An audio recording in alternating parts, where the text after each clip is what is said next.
कांग्रेस के कमलनाथ जी ने कहा है that women are not safe in Madhya Pradesh. Kamalnath ji के मुंह से ये शोभा इसलिए नहीं देता कि जो हमारी पूर्व मंत्री को आइटम कह के बुलाते हैं भाषणों में और फिर हंसते हैं, तो उनका महिलाओं के प्रति आदर से कोई लेना देना नहीं है। लेकिन ये भारतीय जनता पार्टी की मध्य प्रदेश की सरकार है। हमने मध्य प्रदेश में ये कानून सबसे पहले बनाया कि मासूम बिटिया के साथ अगर कोई दुराचार करेगा तो सीधे फांसी के फंदे पे जाएगा। बम्बई सरकार उन पर 40% का एलिगेशन किया था कांग्रेस ने और हर जगह पोस्टर छपवाए थे। मध्य प्रदेश में भी उन्होंने कोशिश की थी कि 50% वाली सरकार करके पोस्टर छपवाए खुद थे। कमलनाथ जी करप्शन नाथ है। छापा पड़ा तो 280 करोड़ कहाँ से निकले थे। जो गले गले तक कमीशन और भ्रष्टाचार में डूबे हों उन भगवान भरोसा करेगा। कांग्रेस ने जब से कर्नाटक में जीत पाई है उसे लगता है कि वो कहीं भी भ्रष्टाचार का फोन पे वाला QR कोड चिपकाकर सत्ता में वापस आ जाएगी। ये तकनीक भी उन्होंने अपने प्रिय राष्ट्र पाकिस्तान से सीखा है, जहां मिस्टर 10% की अवधारणा है। जो भी है, मध्य प्रदेश में एक विचित्र बात हुई जिसे देखकर लगा कि ये चल क्या रहा है। प्रियंका गांधी ने उत्तर प्रदेश में कांग्रेस को कुशल नेतृत्व देने के बाद अब मध्य प्रदेश को अपना नया प्रोजेक्ट बनाया है, क्योंकि उनकी नाक इंदिरा गांधी जैसी है और भारत अभी भी 1976वीं ईस्वी में चल रहा है।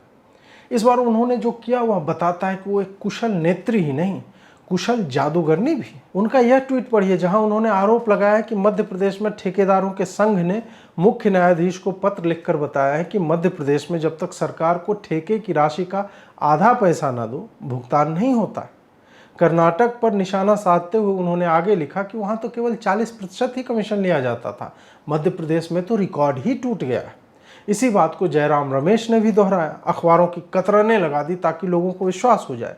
इसी आरोप पर कमलनाथ जी ने भी प्रियंका जी को आदरणीय की जगह आदरणीय लिखकर ठेकेदारी में कमीशन की बात को आगे बढ़ाते हुए कहा कि उन्होंने मध्य प्रदेश में फैले भ्रष्टाचार के दानव को पूरी दुनिया के सामने उजागर कर स्पष्ट कर दिया है कि मध्य प्रदेश की जनता किस तरह भाजपा के कमीशन और लूट का शिकार बन रही है। उन्होंने गर्भवती महिलाओं के पोषण आहार और महाकाल परिसर तक में घोटाले की बात कहकर प्रियंका जी की जादूगरी को बल प्रदान किया। एक महोदय ने शिवराज को शवराज लिखकर अपने कांग्रेसी होने के प्रमाण दिए। अब आप कहेंगे कि मैं इन्हें जादूगर क्यों कह रहा हूं बार बार। इसके लिए आप शिवराज सिंह का ये बयान सुन लीजिए। कांग्रेस कैसा दुष्प्रचार करती है उसका एक उदाहरण आज मैं देके अपनी बात प्रारंभ करता हूँ। वायरल की उन्हें चिट्ठी लघु एवं मध्यम श्रेणी संविदाकार संघ बसंत विहार कॉलोनी लश्कर ग्वालियर मध्य प्रदेश। ईमेल लिखा और प्रति मुख्य न्यायाधीश मध्य प्रदेश उच्च न्यायालय ग्वालियर पीठ मध्य प्रदेश में व्याप्त भ्रष्टाचार की जानकारी देने बाबत। अब मैंने सवेरे जब ये मेरे हाथ में आया तो मैंने पूरे इंटेलिजेंस को लगाया कि इसको ढूंढो कहाँ है ज्ञानेंद्र अवस्थी। अब पूरे दिन और रात ढूंढ लिया, ना तो ये पता कहीं मिल रहा है बसंत विहार कॉलोनी लश्कर ग्वालियर मध्य प्रदेश, ना कहीं आदमी मिल रहा है, ना इसका कोई अस्तित्व है। और इस पे आप देखो सबके ट्वीट प्रियंका गांधी कमलनाथ की। अब देखो भ्रम कैसे फैलाया जाता है। अब इस पे जो करना है वो तो हम करेंगे। अभी रणनीति बनाते नहीं कि इस नाम का कोई आदमी नहीं, कोई संस्था ही नहीं, सीधे एक चिट्ठी लिखी और वायरल कर दो। और उन्होंने सोचा कि कर्नाटक में जैसे चला दिया उनने 40% या 50% चला दो। तो भाई साहब, कांग्रेसियों को कुछ नहीं मिला तो इन्होंने सोचा कि कुछ बना दिया जाए, मैन्युफैक्चर कर दें। कुछ बनाया तो इन्होंने एक ही चीज है पूरे देश को, वो मैं यहाँ कह नहीं सकता। मोदी जी भी कहते कहते रुक गए थे उस शब्द को कल। गुलामी में जकड़ते गए जकड़ते गए जकड़ते गए, जो आया लूटता गया। जो भी है, इन्होंने एक ठेकेदार संघ बनाया, उसमें एक पता लिखा, उसमें एक व्यक्ति का नाम लिखा और फिर एक पत्र लिखा। और ये पत्र कहाँ गया किसी को पता नहीं, पर अखबार में छप गया। जांच में ना तो ठेकेदार संघ का पता है, न दिए गए पते का पता है, न ही व्यक्ति का पता है।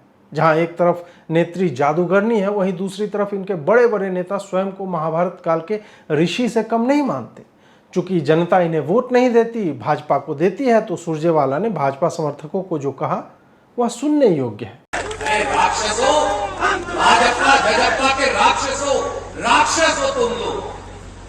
भारतीय जनता पार्टी को जो वोट देता है और भारतीय जनता पार्टी का जो समर्थक है वो राक्षस प्रवृत्ति का व्यक्ति है। मैं आज महाभारत की इस धरती से श्राप देता हूं।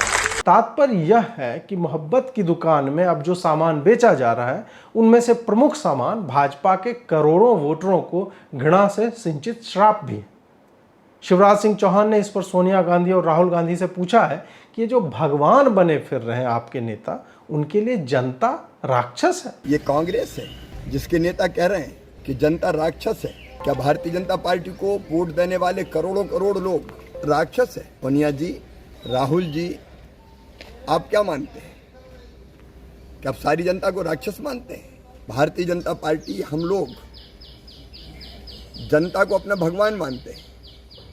और मैं भी हमेशा कहता हूँ, मध्य प्रदेश मेरा मंदिर है, उसमें रहने वाली जनता ही हमारी भगवान है और उस जनता के पुजारी हम हैं। आप राक्षस भी कह रहे हैं और श्राप भी दे रहे हैं। आप जनता को भगवान नहीं मानते, स्वयं को भगवान मानते हैं और श्राप दे रहे हैं। क्या यही आपकी मोहब्बत की दुकान है? इन लोगों को अपनी ही जनता से इतनी घृणा क्यों है? एक तरफ आप हिंदुत्व की बात करने वाले को राक्षस कह देते हो, दूसरी तरफ आपके कमलनाथ पूरे के पूरे हिंदू राष्ट्र का समर्थन कर रहे हैं।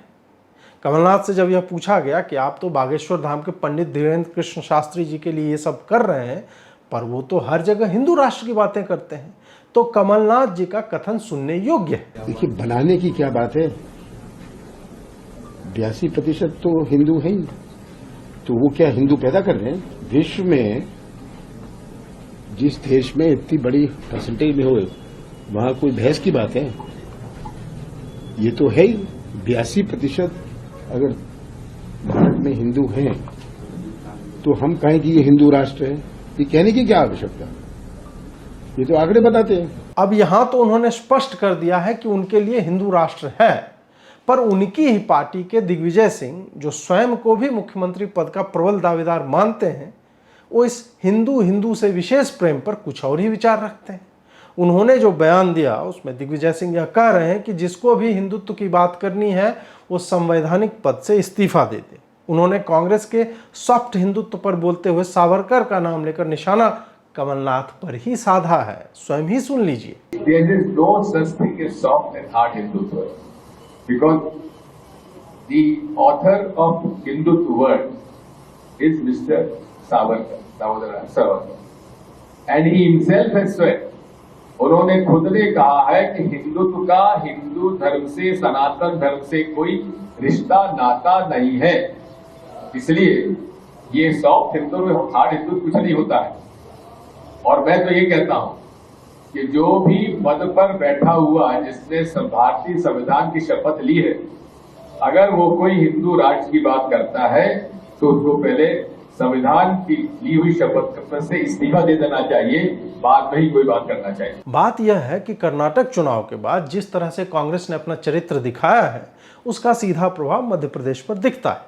चाहे शिवराज सिंह की आक्रामकता हो, जो बुलडोजर से लेकर महाकाल की शोभा यात्रा में स्वयं सम्मिलित होने को लेकर हो, या फिर मध्य प्रदेश की बच्चियों, महिलाओं और कृषकों को लेकर योजनाओं की घोषणा और क्रियान्वयन, कांग्रेस के पास अब काउंटर करने को कुछ रहा नहीं। वो कर्नाटक दिखाकर मध्य प्रदेश को जो गारंटी देना चाह रहे थे, उससे बेहतर गारंटी शिवराज सिंह चौहान ने चुनाव से पहले ही देनी आरंभ कर दी है। साथ ही कर्नाटक में जिस तरह से गौमांस, कन्वर्जन और महंगाई को लेकर कांग्रेस ने अपने पांव पर कुल्हाड़ी मारी है, उस कारण भाजपा के जीत की संभावना उनके आंतरिक सर्वेक्षणों में अब 135 सीटों तक बताई जा रही है। ऐसे में कमलनाथ के पास और कोई उपाय है नहीं, इसलिए वो अब हिंदुओं के लिए उस बाबा की शरण में जा रहे हैं जो कांग्रेस समेत पूरे वामपंथी लिब्रांडू गैंग का सबसे बड़ा शत्रु है। कमलनाथ के पुत्र बागेश्वर धाम के बाबा जी की अगुवाई करते हुए दिखे। अजीत अंजुम से लेकर छोटे मोटे कांग्रेसी समर्थक हैंडलों ने बहुत थू की, पर कथा होकर रही, और जब कथा हुई तो सामने बिठाकर भिगोकर जो कटाक्ष मारे पंडित जी ने, वो देखने योग्य। लंका में हनुमान जी अपनी कंपनी का ऐसा प्रचार ठोके भैया, ऐसा प्रचार ठोके, तेल रावण का, बाती रावण की, कपड़े भी रावण के, लंका भी रावण की, एडवर्टाइजमेंट राम जी का। क्या बढ़िया माइंड है, सब कुछ रावण का, और जलाई हनुमान जी ने, तो प्रचार किसका हुआ? राम जी का। दिग्विजय सिंह चाहते हैं कि कांग्रेस का मूल मुद्दा हिंदुओं को तरह तरह से अपराधी की तरह दिखाकर एक विशेष समुदाय के वोटों को साथ किया जाए। यदि ऐसा नहीं होता तो सैफरन टेरर की मिथ्या अवधारणा को प्रचारित करने से लेकर हिंदुत्व शब्द मात्र से पिनक जाने वाले दिग्विजय सिंह चुनाव के समय ऐसे बयान नहीं देते।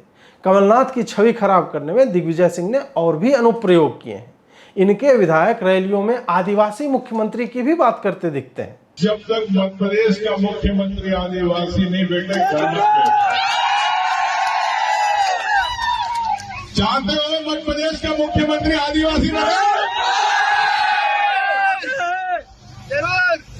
मैं मेरी बात नहीं कर रहा हूं, लेकिन अपने समाज की बात कर रहा हूं कि हमारे समाज का आदिवासी मुख्यमंत्री बनना चाहिए। मध्य प्रदेश का एक बड़ा क्षेत्र आदिवासियों का है, परंतु मुख्यमंत्री आदिवासी हो, ऐसा कहना, वह भी ऐसे समय में जब कमलनाथ स्वयं को मुख्यमंत्री पद के प्रत्याशी बताने में जुटे हों, थोड़ा विचित्र लगता है। कमलनाथ जी तो आदिवासी नहीं है, फिर यह बयान किसकी शाह पर दिया जा रहा है? यही नहीं, एक तरफ ये लोग भ्रष्टाचार को मुख्य विषय बनाकर भाजपा से लड़ना चाह रहे हैं, वहीं एक नेता स्पष्ट रूप से यह कहते दिख रहे हैं कि छोटे और नालायक, कांग्रेसियों के लिए जो नालायक हैं, वो अधिकारी संभल कर रहे हैं। ये कांग्रेस के ओबीसी विभाग के अध्यक्ष बने हैं और इनका कहना है कि बड़े अधिकारी इनको फोन करके बता रहे हैं कि हवा बदल रही है, इसलिए उनको याद कर रहे हैं। सुनिए। व्हाट्सएप पे मुझसे कह रहे हैं एसपी साहब कि भैया नेताजी नाराज हो क्या? मैंने कहा नहीं, तुम्हें कुछ काम हो तो बताओ, कैसे याद किया? बोले काम कुछ नहीं है, 3 साल से हम याद नहीं कर पाए, इसके लिए क्षमा मांगना है। मैंने कहा ईमानदारी से बताओ क्या चाहते हो? बोले मौसम बदल गया, सरकार बदल गई, इसलिए आपसे राम राम करने के लिए फोन लगाया।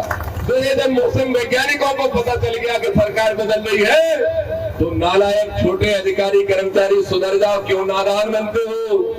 क्यों बेवकूफ बनते हो? तुम्हारे बड़े बड़े तो हमसे सेटिंग करने लगे, तुम क्यों अपने ऊपर गाज गिरवाने फिर रहे हो? ऐसा नहीं है कि ये केवल 2-4 बयान हैं, इसकी पूरी लंबी सूची है कि कांग्रेस के नेता भ्रष्टाचार से लेकर हिंदुत्व के विषय पर आपस ही में बिखरे हुए दृष्टिगोचर हो रहे हैं। बड़े नेताओं के बयानों में कोई मेल नहीं है, उनके ईगो में जबरदस्त टकराव है और मध्य प्रदेश में कांग्रेस की विचारधारा किस लाइन को पकड़ेगी, इसमें भी एकरूपता नहीं दिखती। इसके इतर शिवराज सिंह चौहान लगातार नई योजनाओं के माध्यम से या विशाल जनसभाओं में जनता से सीधा संवाद करते हुए मध्य प्रदेश में 6 महीने पहले की स्थिति से कहीं आगे दिखते हैं। ऐसा नहीं है कि उन्होंने केवल वादे किए, बल्कि एक के बाद एक समारोह में लाडली योजना हो, आयुष्मान योजना, आवास योजना के दायरे को बढ़ाते चले गए। यदि कोई व्यक्ति एक योजना का लाभार्थी नहीं बन पा रहा है तो उसे किसी दूसरी योजना के माध्यम से लाभ पहुंचाया जा रहा है, चाहे लोक कल्याणकारी योजनाएं हो या फिर धार्मिक प्रसंग। शिवराज सिंह चौहान ने निर्धनों के विकास, स्वास्थ्य, आवास, शिक्षा और आर्थिक सशक्तिकरण आदि पर ध्यान तो दिया ही है, बल्कि संत कबीर रैदास के नाम पर मंदिर की स्थापना हो या फिर मध्य प्रदेश के ज्योतिर्लिंग को राष्ट्र के हिंदुओं के लिए सहज और सुगम बनाना, उन्होंने हर अंतिम नागरिक के जीवन को स्पर्श करने की चेष्टा की है।